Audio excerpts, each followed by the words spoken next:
BNP মুসলমান, জামাত ইসলাম মুসলমান, জাতীয় পার্টি মুসলমান, চরমনায় মুসলমান, শর্ষিনা মুসলমান, যত পার্টি আছে NCP they are all Muslims. বাংলাদেশের প্রত্যেকটা দলের নেতা হচ্ছে সাচ্চা মুসলমান, আমার মুসলিম।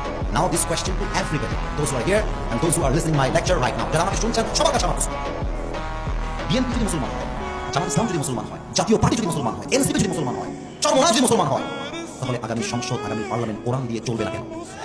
আমাদের দাবি জামাত ইসলাম হিসেবে নয়, আমি কোনো পলিটিক্যাল পার্টির সাথে I'm not connected with any political party in Bangladesh. I'm just talking about on this matter as a citizen of Bangladesh. আমি নাগরিক হিসেবে বলছি, আমাদের প্রাণের দাবি আগামী পার্লামেন্টে প্রত্যেকটা আইন পাস হবে আল্লাহর কোরআন দিয়ে বগুড়া ভাড়া আমার।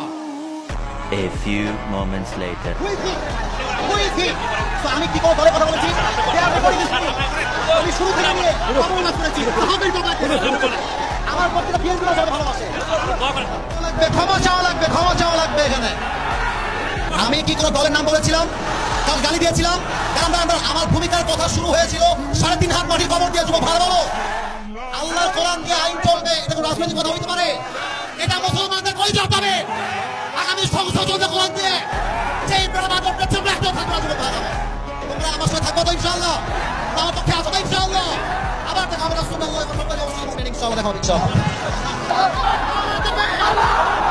আপনাদের কেউ যদি বাধা দেয়, তোমরা আমার বাংলার যুবক ভাইরা ওদের বাপের নাম ভুলা দিবে। বাংলাদেশ চলবে আল্লাহ কোরআন দিয়ে। মুসলমানের দেশ এইটা। দেশটা স্বাধীন করেছি।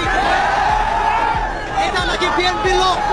যদি কোনো বিএনপির লোক বলে আল্লাহ কোরআন দিয়ে দেশ চলবে না, এমন নেতা চাই যার কোরআন দিয়ে দেশ চলবে। এমন নেতা চাই যে যদি আদর্শ মানতে চায়। এরপর থেকে লাস্ট কথা, কথা শোনো, ওগুলা বলে কথা নয়। যেখানে যেই নেতা কথা দিবে চুপ আপনাকে নামাই দেওয়া হবে।